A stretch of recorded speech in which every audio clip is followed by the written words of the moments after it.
What's up, everyone? Welcome to the Joe Johnson Celtics Appreciation Show. It's great to have you here with us. Another new edition to Celtics Beat. Adam Kaufman, Evan Valenti back with us and dressed for the occasion, obviously. And of course, our good buddy Keith Smith from Spot Track, from Celtics Blog, among other outlets. Of course, he does a whole lot of podcasting on his own, not always a guest, often hosting as well. So great to have Keith here with us. And I promise, as much as I would like to, and as much as Keith may like to, although he's a better person than I am, I will refrain from any and all Spider-Man and Hawkeye spoilers. I want to, I won't. It wouldn't be kind. Don't worry, you're in good hands. But just know I saw them both and they were delightful, and I know Keith has as well. How are you, man? I'm doing well. Yeah, you hit the nail on the head. They were both fantastic. I've seen Spider-Man twice now, and I loved it both times. I had to go back for the second viewing just to catch all the things I missed. But sure. Yeah, great. But we'll leave it there. I don't want to ruin anybody's enjoyment, especially over the holidays. Where we at with the Matrix, though? Anybody see the new Matrix yet? So I know it dropped yesterday, and buddies of mine were just frantically texting me about it. Here's my, I don't know, I guess it's like my hot movie take or whatever. Not a Matrix guy. For all the bad crap that I like that Hollywood has produced, and there's a lot of it, there are certain things that are just deemed really, really good that I weren't for me. And I know they went kind of downhill. I don't know about the fourth one, but the second, third, they went kind of downhill after the first one. I really wasn't into any of the Matrix movies, Evan. I'm just disappointed, I guess. I mean, like, the first one, I love Keanu. I don't know, something about Matrix. It didn't do it for me. Look, they're movies. They're there. They advance the story, I guess. There are certain parts about both of them that I really like. But the first one is iconic. I mean, it's an iconic movie, even for it was 99, right? Like 1999. Yeah. Pretty like groundbreaking. And then like the best part is like listening to Will Smith try and defend and turning down Neo in the Matrix from Wild Wild West. Right. And he, like, the last video he did, he was like, look, they explained the way that like the Wachowski family like came to me with this idea, and they were like, we want to do, you know, a 360 camera thing of somebody like jumping in the air like this. And that's how they sold it to me. So obviously I said no. And it's got to be the worst mistake. Well, I don't know. He made another mistake, I think, too, Will Smith. But it's got to be the worst mistake he's ever made in his career. He actually, the other mistake I'll say he made, and now look, the movie wasn't quality. It's because he's not in it, is not doing Independence Day 2 is a huge blunder on his part, because that movie would have made a ton of money. It would have.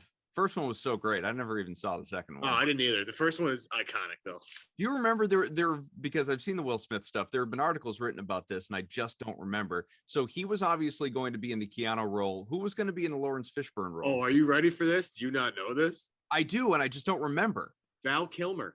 Val Kilmer. Now, the question is the movie better with Lawrence Fishburne? And we'll make this quick because we have basketball time. Lawrence Fishburne are we sure? in Keanu Reeves, or would it have been better with Val Kilmer and Will Smith? No, I think they went in the right direction. Hard question to answer. Because Fishburne's so good as Morpheus, and obviously Will Smith would have been unbelievable as Neo, but it definitely worked with Keanu. So I don't know. It's tough. The only other thing I'm wondering from Keith, and then we will actually do basketball. So we'll do it very, very quickly, just because I mentioned Hawkeye. And of course, that just, finished up its run in the MCU Disney Plus TV shows. We've had 5 shows at this point between Hawkeye and obviously Loki and WandaVision and Falcon and Winter Soldier. And if you want to include What If in there as well. What are your power rankings? How are you ranking these 1 through 5 real fast? It's a good question. Hawkeye, I think, is number 1, and that might be recency bias, but I really enjoyed Hawkeye. I also really liked. After that, it gets really hard for me because I enjoyed Loki quite a bit. I thought WandaVision, just the approach was really fun. What If is at the bottom for me. I'm not a big animated superhero movie guy. I did like Into the Spider-Verse, but now I'm afraid that has ruined all other animated superhero movies for me. But yeah, those other three, the other 3, you could put them in almost any order, and I'm not really going to argue with you, but I'm also not the person asking this because I don't think Marvel has done anything bad yet. I think all of the movies are good. Even the ones that are lower I think are still good. I enjoyed the entire run of the MCU TV and films. And if you stick around for the next hour and a half, we'll do more of this at the very, I'm just kidding. We won't. We won't. Let's get to basketball. I know the Celtics won their last game, which, as we sit here talking right now, that was last night. Edge and Cleveland, these two teams going in had a combined 15 guys in health and safety protocols. Of course, begging the ultimate question that we got into quite a bit with Sean Devaney last week, and we'll talk about with you in a little while, of should the league, should Adam Silver be doing this in the first place? And that's something that he addressed during the week with ESPN. But the big story, the big takeaway last night was not the continued great play of Jaylen Brown since returning from the hamstring injury. It was Joe Johnson. Of course, the backstory for anyone that missed it, with all these guys in health and safety protocols, teams given these 10-day contracts, these hardship exemption opportunities. Joe Johnson, who was drafted by the Celtics 10th overall 20 years ago and was traded in February because of the insane impatience on the part of Rick Pitino, and Johnson was not the only victim of that, obviously. Goes on, 7-time All-Star, an excellent career, 20 plus points per game, 7 or whatever straight years that it was. He was very, very good. Had been in the Big Three league, hadn't played in the NBA since 2018, gets the 10-day contract, comes into chance of We Want Joe. Everyone all excited about ISO Joe, throwing it back to their childhoods. I was in high school, Evan probably in middle school at the time, or elementary school for all I know. He's so young. And then Johnson comes in, final 2 minutes of the game, hits his only shot, old man jumper like you read about, just effortless and beautiful and terrific. And now I want to know how we keep this guy around for the rest of the season, Keith. Yeah, it's funny. That seems to be a prevailing take last night and into this morning, really, was how do we keep Joe Johnson all the time? You hear the guys coming back to the locker room and they're going crazy for him, which is to be expected. But then Jaylen Brown talking about how, like, this guy, I played with him over the summer, but I also watched him when he was with the Hawks when I was a kid. And Jason Tatum apparently told Ime Udoka like he was really excited because Joe Johnson was one of his favorite players growing up. So yeah, my guess is what I've told people all along is, for any single one of these guys, and we're up to over 50 of them now that are on these hardship contracts, it's a 10-day audition to show what you can do. The vast majority of them will not stick around. They'll get sent back to the G League or sent back into semi-retirement, at least like Joe Johnson was in, or maybe a handful of them do show enough. And then teams say, well, we get this other guy who's at the end of the bench that really doesn't fit what we need right now. Let's move on for him. And I know a lot of people are going to get Jabari Parker out of here. We don't need him anymore. Keep Joe Johnson. And I don't want to go quite that far because I think Jabari Parker has done some stuff. But I can see the logic behind it. If he continues to play well and seems to be a good locker room presence, the reality is your 15th to 17th man, depending on how you count the two-way players. If you're really counting on all that much out of them, you're probably not a very good team. So you might as well do things that make the locker room a better place, get guys a little bit in line. The Miami Heat have done it for years now with Udonis Haslem. Sure. They keep giving him a roster spot because it's different when you're a player versus a coach. You're in the locker room with the guys. When there's a players only meeting, those guys carry weight and gravitas that coaches are not there to be involved in. So yeah, maybe that is what Joe Johnson becomes for this team. I will say this too. I've had a lot of people say, why not just dump Juancho Hernan-Gomez and get him out of here? He doesn't do too much for the team. That becomes a cap thing. He's a nice piece of salary matching in a trade where Jabari Parker's on a minimum contract and you can move on very easily. Hernan-Gomez probably not going to be the cut, at least not now. Maybe that's a post-trade deadline kind of thing. So I chuckle a little bit, and this is just me like picking on your words, but you said like if Joe Johnson continues to play well, as we know, I mean, he played literally less than 2 minutes in his first game, first action, and in a few years, as I mentioned, takes one jumper, it falls, it's great, crowd goes nuts. Leading league in field goal percentage. Yeah, it's true. I mean, nobody's shooting better. It couldn't have been a more beautiful situation. But I think the more important thing, obviously, is what you just acknowledged. It's not the on court, it's the off court, and it's the end of the bench. And not to take anything away from how, I don't know, Jabari Parker could potentially help out. I mean, hell, if he were not in COVID protocols right now, and we're available now with Enes Freedom, and as formerly Enes Kanter, Enes Freedom going into COVID protocols earlier today. If anybody missed that, I mean, a guy like Jabari Parker would actually get some run, would get some usage, and that would be helpful. But a Joe Johnson, in terms of what he can give that locker room, what he can provide just as a mentor for some of the younger guys. Again, not the on-court stuff, let's not be delusional, but the rest of the way behind the scenes, almost sort of providing an on-court version of what the Celtics hoped they were doing with Evan Turner when they brought him in as an assistant coach on Brad Stevens' staff. How much value is there in realistically keeping him around? Not all of our fantasies, but realistically keeping him around for the duration to, I don't know, just help provide a little bit of what's clearly been missing from this team this year. Yeah, it's huge. I'll reference Udonis Haslem in this but there's a section of Miami Heat fans that are like, what are we doing? Every year we waste a roster spot on this guy. Just make him a coach already. And what I think people miss in that is it's just different. The minute you become a coach, the whole relationship dynamic changes, because then the players see it as now your management essentially is what it becomes. And we've probably all held jobs, right? Where it's your buddy who was your lunch pal and you hung out all the time and took long lunches. He gets promoted and now all of a sudden he's the one who's like, hey, those long lunches, can't really be doing that. And it's like, come on, man, we did it together last week. And now here you are telling me no. It's a slightly different dynamic, but that's a lot of what goes into it. So absolutely, if they feel like what they're getting from Joe Johnson as a locker room voice and presence is helpful, then it is absolutely something to consider looking at and saying, hey, we want to bring this in. I was also told directly, because people have said, why did they sign CJ Miles and Justin Jackson and Joe Johnson, guys who have not been Isaiah Thomas. Well, there's been some of that for sure too. But yeah. The thing missed with Isaiah Thomas is this all happened after the Lakers were already there. So they just maybe got beat to the punch. But the reality was what I was told with those four guys, Justin Jackson's in a slightly different place, of course. He's only got 4 years in the league. But Johnson and Miles they know what the story is. They know they're coming in here for probably 10 days, maybe 20 if there's a need to keep them beyond that, with no expectations of I'm going to stick, I'm going to stay, I'm going to do all thime things. And there's Ime Udoka said, we're not looking for any projects right now. We're not looking to bring these guys in. We're like a team like Orlando, where I live.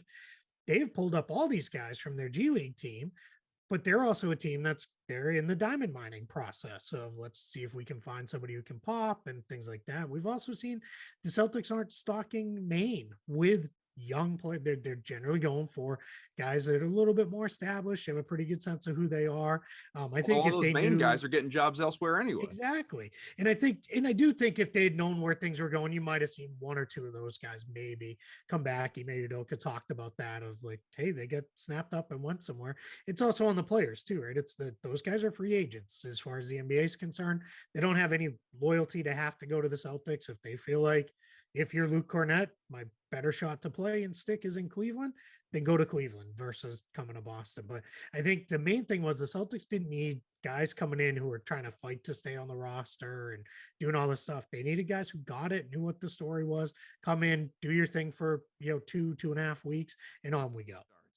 Evan, I'm just curious, has Jonas Jerebko gotten back to you on social media as far as filling that opening created by Ennis Freedom's COVID case? No, it's early though. We'll see. Maybe he'll get back to me at some point. I mean, we had a little fun with Keith earlier pre-show. It took Jonas like a year and a half to get back to you on a certain thing, Keith. So we'll hold our breath here and we'll see what happens. Well, is PJ Brown available? Well, hey, look, who's walking through that door. Somebody has to. Robert Parrish, he's finally going to do it. He looks pretty good in that Christmas commercial. Right. He looks like he's in playing shape.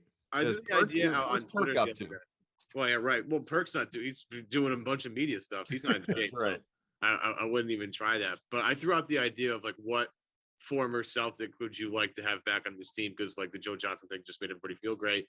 I love the Eddie House one because like they could use some shooting somewhere. Love Eddie House. And out there in a gym somewhere playing pickup in a YMCA. Yeah, I mean the guy, as long as he doesn't dribble the basketball, could really shoot. Was like if he took 3 dribbles and shot, like it was never the results weren't as good. But a catch and shoot dynamo and a guy that probably played a little too early. If he were in today's NBA, it'd be a lot different story. For sure. But I want to just touch on Joe Johnson and can I do a quick Eddie House story? Go ahead. You can tell as many Eddie House stories as you want. Should I go upstairs and get my Eddie House jersey? Always. So during the 2008 title run, right? Remember that team? They had to fill out that bench on the fly because they made the KG trade at the end of July, actually on my birthday, July 31st. They got me KG as a present. So it was they had free agent market was picked over. They got kind of lucky that James Posey was in a contract standoff and they got him and then filled it out. And Eddie House was one of the guys. My wife became the biggest Eddie House fan in the world because of his son. Because his son, if you remember, was always running around on the baseline and he would run on the court during games and almost get knocked over and stuff. And my wife just thought it was the cutest thing in the world. So she loved Eddie House. So anytime he got in the game, I don't even know how much she was watching. She was looking for where's the son? Where's he at? So I think his son is playing in college now, if I remember correctly, right. Which is absolutely wild stuff. For our younger listeners, I mean, this was Deuce Tatum before Deuce Tatum. It's exactly what I said in my head. I was like, it's just Deuce Tatum all over again. But to the Joe Johnson stuff, like one of the things one of our very good guests, Gary Washburn, talked about pre this year was, Brad needed guys on his staff that formerly played. And they solved that this summer, right? They brought in Damon Stoudemire, and Adam, you and I were like maybe the most two excited people in America about that. Can't believe we haven't tried to get him on the pod yet. I know. Well, hey, maybe talk to Jeff and figure that out. I don't know. But Ime used to play. Obviously, Damon used to play. I'll be honest with you. I'd be shocked if Jalen or Jason or anybody else on that team has vivid memories of watching Damon Stoudemire play. I'd be impressed by it, to be frankly honest with you. But the Joe Johnson thing, because you listen to them talk about it last night, and this did not get by me, but it's like Jalen and Jason definitely grew up watching Joe Johnson play basketball, and it's not like Joe Johnson was some scrub dude. Like Joe Johnson was an all-star and was on a Hawks team that won 60 plus games with Al Horford, and went to the Eastern Conference Finals with Budenholzer was coach back then, I think, right? When he was, I think so. I could be off on that, but it's like a guy they remember playing and remember dominating the league. And like again, I love Ime to death and Damon Stoudemire rules, but like Joe Johnson carries a little bit different weight than those two guys, in my opinion, because of the fact that they're two young star players. Remember watching him. I mean, like having a guy like that on your bench, and I'm not, trying to, Jabari Parker's got to leave. I'm not going to sit here and pound the table for that, but I will say there is an advantage to having Joe Johnson around, and that is teaching your 23-year-old and your 25-year-old players a little bit more about routine, about what you need to eat, when you need to sleep. Because again, Joe Johnson's 40 years old and playing in the Big Three league or whatever it is, and is doing somewhat well-ish, right? And has highlights every summer, and everybody goes crazy for the 4-point shot, whatever he's doing. It's valuable to have a guy like him around, and I think because of the respect factor that he has, it might be, at least should be looked into keeping around. Because again, he's not going to play. I mean, he's really not going to play unless it's garbage time. He's a human victory cigar. It's fantastic when he comes out because that the game's in hand, and he might shoot a few times and everybody wins, right? I think these guys could use a little bit of that nurturing from Joe Johnson. And I don't think it's a terrible, Joe Johnson might show them one or two things that they could, use in the game. It's not like Jalen and Jason don't have a library of things to look at or choose from in terms of like trying to figure out their game. However, Joe Johnson's a guy that's been there, done that, and scored in a variety of different ways. He could maybe teach them a thing or two about, some sort of move that they don't have yet. I mean, I see nothing but good value from this, in my opinion. And again, I like Jabari Parker. So it's like Jabari Parker, who doesn't have any ACLs left, or 40-year-old Joe Johnson. So pick your one. And there's some weight over here with Joe Johnson. That's all I'm saying. Well, at the very least, it sure as hell the feel-good story of the season for the Celtics. They've needed something like this, Keith. Yeah, they just, I wrote it today in my takeaways for Celtics blog from the game. This team needed to have some fun. It wasn't just about winning, because clearly they need to get some wins too, but they needed to have one where they had fun and felt good. And there was a lot of stuff to really feel good about from that game. I thought Romeo Langford played great. We could go for an hour on his post defense as a 6'4" guard. I thought Aaron Nesmith hit some shots and looked pretty good. Peyton Prichard reemerging in the rotation and looking like a really good player again has been huge. And then You get Ennis, sprinting the court for a dunk that nobody expected. I mean, that thing was crazy. I said that was the one that kind of had the building swaying. And then Joe Johnson blew the roof off when he got in the game and snaked his way into that jump shot. And that's huge because that's the kind of stuff that can carry a little longer, because once you start having fun again, it just changes things. When it becomes, all right, we got to go and we won, but are we going to win again tomorrow? Like all that stuff. You got to have some fun with this stuff too. And I took some heat on Twitter from folks because my thing was, I said, if the Joe Johnson signing, he's only going to play if things have gone really well or really poorly. And people got really upset because they were like, how do you say this guy can still play, he can still shoot? And I was like, we literally have no evidence of that being true. He hasn't been in the league since 2019. And then he couldn't make the Pistons because he couldn't run full court. So I don't know that we're in a position to really assume much. It's that. So my whole thing was, we can just have fun with it. And when he plays, this is great. Almost kind of like a different version of Taco in a sense of, all right, let's go. But you're not even wasting development time there or anything like it's that. a version that can help you.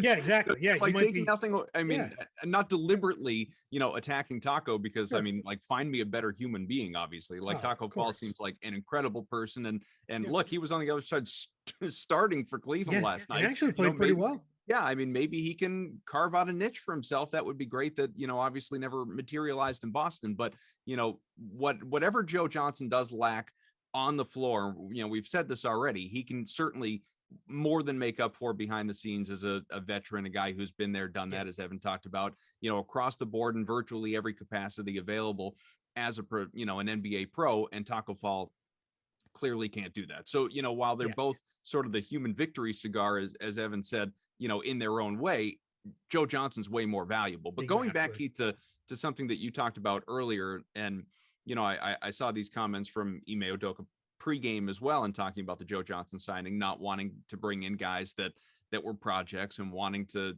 guys that knew the deal, knew the script, knew the role, knew the whatever.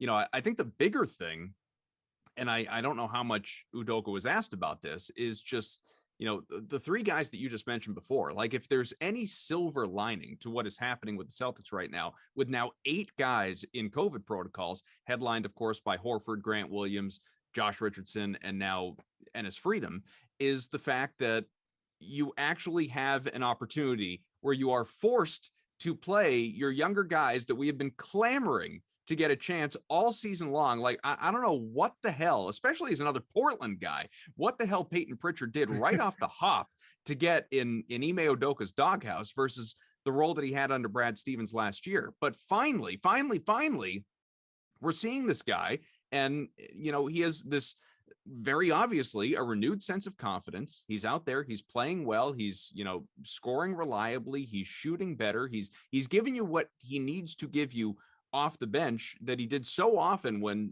like Kemba was down last year or Smart was out or whatever it was. We're now seeing this, and then you sprinkle in, obviously, Langford, Nesmith. Like, this is the opportunity, this is the chance to see some of your younger guys develop that we have needed this year to see if you have anything there. I mean, we spent years, all right, do we have anything in Shemi Ojale and Carson Edwards and Gershon Yabusele and 10 other names that I won't bother mentioning, only to find that we just, they'd languish on the bench, or they'd be forced into limited chances, or they'd be given a second contract. And none of them panned out because none of them could play. And for the most part, the guys aren't even in the league right now.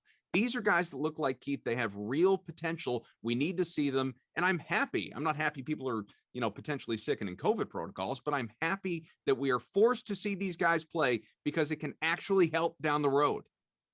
Yeah, I'm with you. I couldn't agree with you more. I think with Peyton Prichard, I think it was this idea of we could play him and Schroeder together in the backcourt off the bench. And that's generally probably not going to work out too well, especially defensively. Prichard, he didn't look good defensively early, I think, in the first couple weeks of the season too. It just, he wasn't pressure on the ball. It just looked kind of messy. So I think that's where the decision was, all right, this guy's going to be out of the rotation. There's this old, I think it was from the 80s. It's a basketball movie called One on One. I don't know if you've ever seen it. It's an awful movie, but the point I'm going to make off it is this kid goes off to a college. He's like a young, like hot shot player as a freshman, and he gets to college and he's not anything.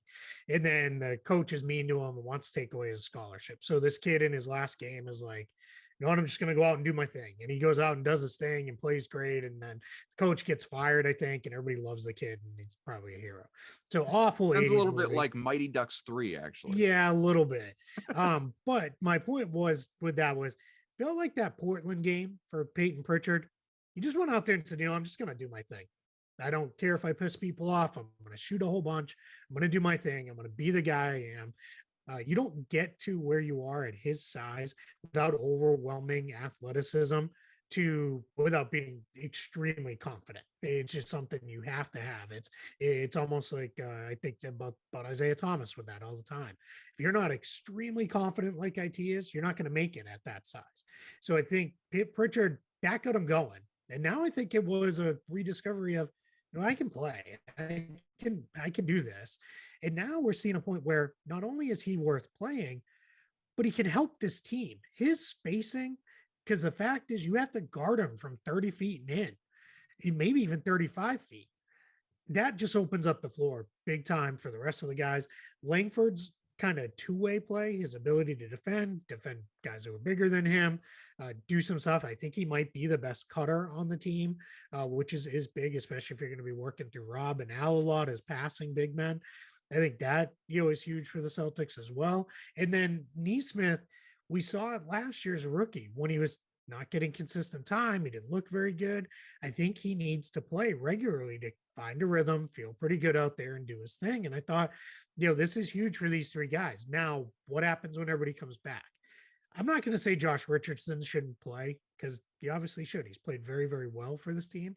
But I think there are ways Ime Udoka can kind of relook at the rotation a little bit and say, all right, here's a way I can get to this, expand my rotation maybe some, and make sure I'm still getting Langford, Neesmith, and Prichard time. That might mean playing 10 guys a night versus the 8 and maybe even 9 that he kind of likes. Maybe you play 10 guys a night and that's what you do for a little while. Maybe there's a trade that frees up a spot that comes later down the line. But for now, yeah, I'm glad to see these guys play, but it's got to continue because they can help you right now. And there's going to be bumps for sure. But these guys are a big part of, if you're trying to surround Brown and Tatum with players that can play, you've got a bunch of cost control ones for at least a couple more years. You want to get them that experience to find out, can they be those role players on a very good team?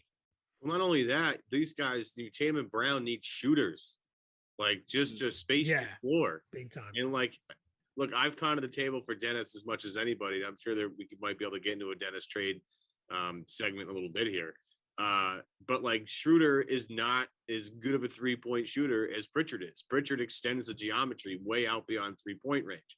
So if you're going to, and this is eventually where Boston, I think, would like to go, is to have both Neesmith or one of Neesmith and Prichard out there with the Jays to give them more space to operate. That's why Al Horford being a 3-point shooter is excellent for those two guys, because, you know, again, if he comes out to the 3-point line, the center just can't sag in the middle of the lane and clog the paint. He's got to go out and respect Al. And if Jalen and Jason can expand their playmaking a little bit, there's a, wide open 3-pointer potential there with Al Horford. So again, if those two guys are kind of what Boston needs, right? They need two guys that can really shoot threes. And the hard part is watching Garrison Matthews shoot like 1,000,000% from three. Lights out. With more opportunities somewhere else. Like that one hurts too. So, the COVID protocols has allowed these two guys to get some more rhythm and more run, and they've looked good in those times. It's just like, at some point, you got to be at the competition. And obviously with his prior history with Ime is going to go with Josh Richardson, and Richardson has played well, as Keith said. It's not like Richardson's playing terribly, but it doesn't allow for Neesmith to find any consistency. So basically Neesmith's got to be like, all right, yeah, let me come in and be unconscious off the bench every time you need me, which is like maybe 3 minutes a game once a week, which is like, yeah, how is anybody supposed to get any rhythm at all whatsoever doing that? This team clearly is in need of a trade somehow. They have to find a way to open up spots. The thing is, Dennis gives them something they don't have. A guy that can routinely beat guys off the dribble, but Dennis does 18 other things a game that make you want to pull your hair out. And again, I am slowly fading towards that side. However, I will. Well, he's also not going to be back next year, so if you can get something for him, right? That's the idea there too. So I mean, I love Prichard. His development last year was a huge storyline throughout the entire season. I mean, everybody, and myself included, made a little Van Vliet-ish, kind of with the way he could come in off the bench and run an offense and, occasionally throw up 20 points. And I'm not talking Van Vliet now. Van Vliet now is an unbelievable player. But early Van Vliet, when, we weren't sure what he was yet, there's that kind of potential there. And Neesmith, the guy shot 50% in college from, 3-point range for half the season, which is small sample size. However, he did do it. So it's not like, we have some sort of evidence that he is a good 3-point shooter. So again, those guys finding some rhythm would be huge. And if they can do it here, would make Brad's life a little bit more difficult, trying to figure out how to maybe open up a spot for them and make Ime's life a little more difficult. That's a good thing, not a bad thing. No, I definitely agree with that. The other thing too, just because I don't know, Evan kind of reminded me of this, and also in its own way, it feels like it comes up every show as well. What is it, Keith, about? I know there are misses. Like every team has them. This is not unique to the Celtics. Obviously, it happens, every year, every team. But there's this run now of yeah buts, and what I mean by that is, a very specific singular roster transaction that has resulted one way for the Celtics and another way for the more successful outcome, which there was Matisse Thybulle, Desmond Bane, Garrison Matthews. Like there's this series of yeah buts in terms of guys that, obviously, could be helping the Celtics. Really good, by the way. Yeah, not only could be helping the Celtics, but should be helping the Celtics. And I don't know. What do you make of? And it's not an easy question to answer. Obviously, it gets into a whole realm of paths. Obviously, but in talking about the multiverse earlier and Spider-Man, I mean, what this alternate reality where these guys in particular, are contributors to the Celtics. What's going on in the decision making in the front office that says, we're good on this path? Yeah, I think it's one thing with Danny was, I think it was this desire to contend now, but also stretch that window as long as you can. So there was always we're going to make a move, but we're going to make a move that gives us something now and something down the line. So even the Jason Tatum trade, as much as it was about, and I truly believe it was, we can get the guy we want anyway at 3. So let's make that move down. It was also about, and get a first round pick later down the line. And then we saw that with, other moves of, we'll move this to get this and this and this and this. And I think it was that kind of that desire to keep moving things forward, but also let's have a stockpile for the future that caught them there. With Brad in a situation like Garrison Matthews, it's been well reported on now. Garrison Matthews basically said, I'm not doing a 2-way. And I think that was very much the Celtics' hope, was he'll take that second 2-way spot, and that'll be our 2-way guy, and off we'll go. And I think he was, nope, I started for a playoff team in Washington. Like, I'm not a 2-way guy. If I got to take a 2-way, I'm going to do it where I think I really have a chance to make it. Made the right decision because clearly cracked the rotation in Houston. But question there is, should they have kept him over Jabari Parker? And I think that was more of a look of, all right, we think we maybe have enough shooting with some of these other guys if they come through. We have Sam Hauser's already that's what he is a designated shooter. So that's probably where we're going to go. Let's keep Jabari as his size and his experience, and can do some stuff in the front court for us. And that'll be what we'll do. And I think there might've been a little, remember Jabari Parker kind of good in a couple of playoff games. There might've been a little bit of, all right, hey, he did it in the playoffs, maybe we can keep this guy around. And that's probably what factored into it. But I think the bigger thing, what you said, is it's so true when you say every team has these, because if you pop on Twitter and just say, hey, what was your team's biggest, kept this guy over this guy, or made this trade and shouldn't have made this trade, and those kind of things. And they'll tell you, it's like the one that kills me right now is the Desmond Bane one that everybody is screaming and yelling about.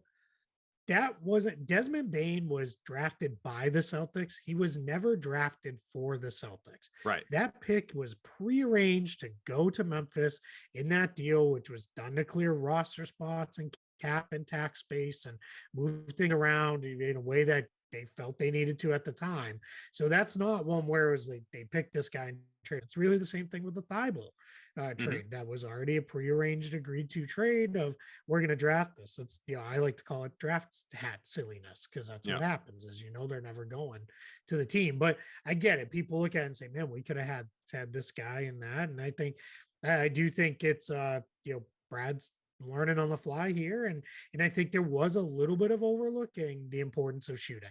I think there was a little bit of, boy, we really like the way this has come together. So we think we've got enough shooting. And to Evan's point is, you need guys who can open the floor for Tatum and Brown, because that's we see they're just better when they can put the ball on the deck, get into the paint, make something happen. Even Marcus Smart, when they have enough shooting on the floor, that's all he does. He's just drive and kick. When they don't have enough shooting on the floor, that's when you very much see him say, I need to be the guy who's going to take shots here. And it doesn't work out as well. All right, Keith, we've only got you for another, 5-10 minutes. There are a couple things I want to make sure that we hit on. One, going back to something that Evan brought up before with Dennis Schroeder, doesn't specifically have to be about Dennis Schroeder, but overarching thoughts on, there's a lot of conversation right now with this team, very middling, very mediocre, very, again, middle of the Eastern Conference. Basically, it's a 500 squad. It's been a 500 squad because there's no sustained run of excellence. There's no prolonged rut. This is who they are. And a lot of it is, we talked about this pre-show, tough to really gauge who and what this team is and can be with so many guys, whether it's injuries or health and safety protocols, consistently out of the lineup, a lot like last year in some ways, even though obviously the roster in many ways looks very different this year. So as we get toward the trade deadline, it's not too far away in the grand scheme. Is this team a buyer or a seller?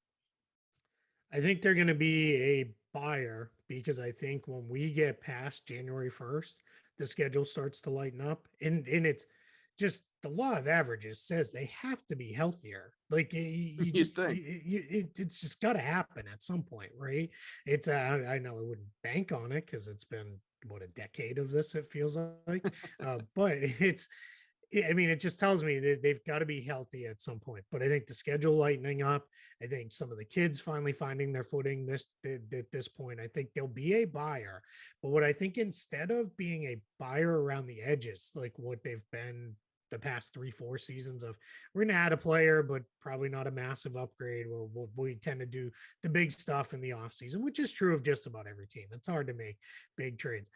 I think what you may see them do is say, well, we've got this trade exception yet again, so we can use that.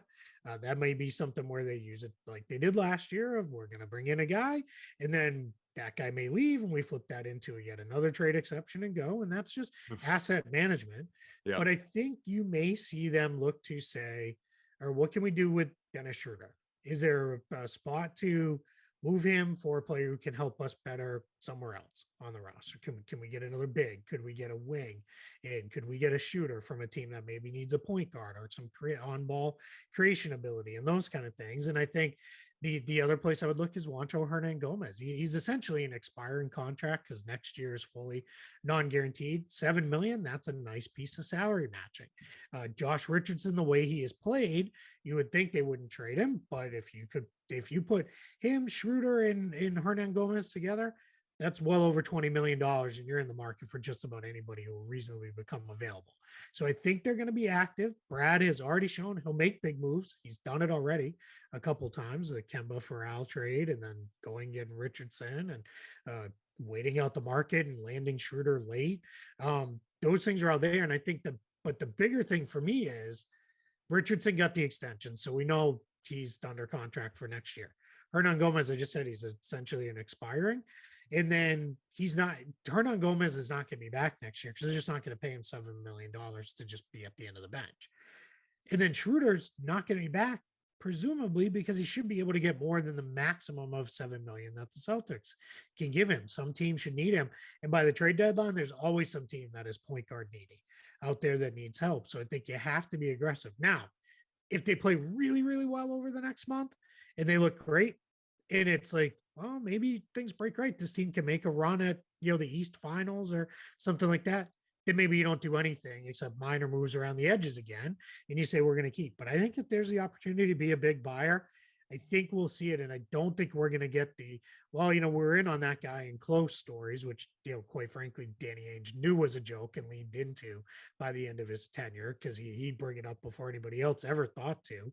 But I think you're going to see Brad Stevens be aggressive because I think that's just kind of the nature of, hey, if we can make moves, we're going to make moves if we think that's what improves us right now.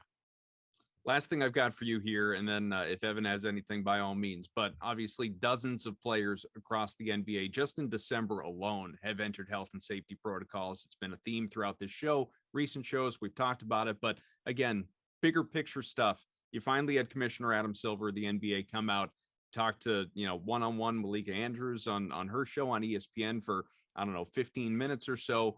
Asked very logically and, doing her job. She asked a lot of good questions. Chief among them, obviously, is, are you going to follow the NHL's league and lead and have a holiday shutdown or any sort of shutdown just to sort of pause what is going on with each team on average having like a dozen guys ruled out every game because of health and safety protocols. And he diplomatically and respectfully basically said, what are you, stupid? No, of course, there's no chance in hell we're doing that. We got these Christmas games that we're worried about. This is, what kind of money is on the table? The NBA is not going anywhere. And so, what is the future here? Is this just the NBA trying to force its way to a full season, not having any games lost, and whatever will be along the way? Should the league, and you're someone who on social media has been very vocal about things related to COVID, especially because you are in Florida where things have run amok from the very beginning. So what's your outlook on what the league should be doing right now? Yeah, I'll start with, because I think it's what most people probably know me for, is I wrote about the bubble. Yep. We're not having another bubble. No chance that is ever going to happen again. That was a unique positioned thing where the league needed it. Disney had the ability to do it, and off we went.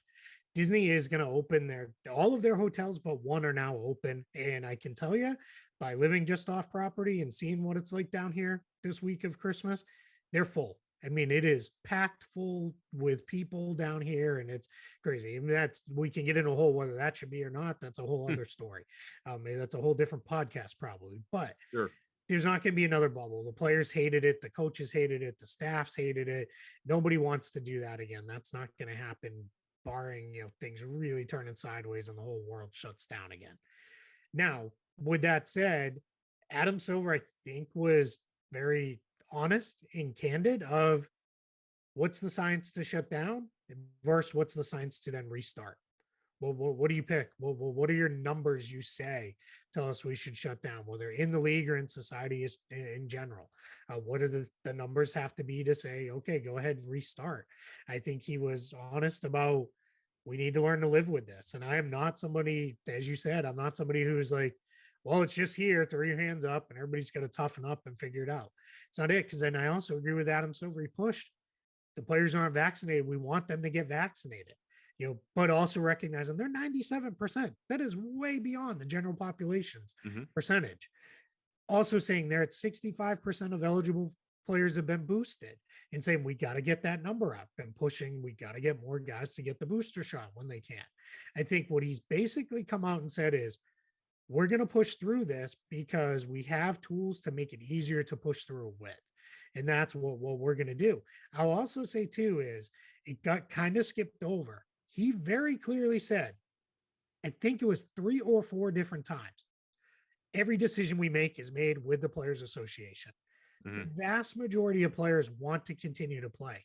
They are the ones who are pushing the shortened timelines and are screaming and yelling about, I feel fine. Why can't I play? You see it every day on social media. Some player is, free me. I feel good. Let me play. This is silly. I don't want to sit out.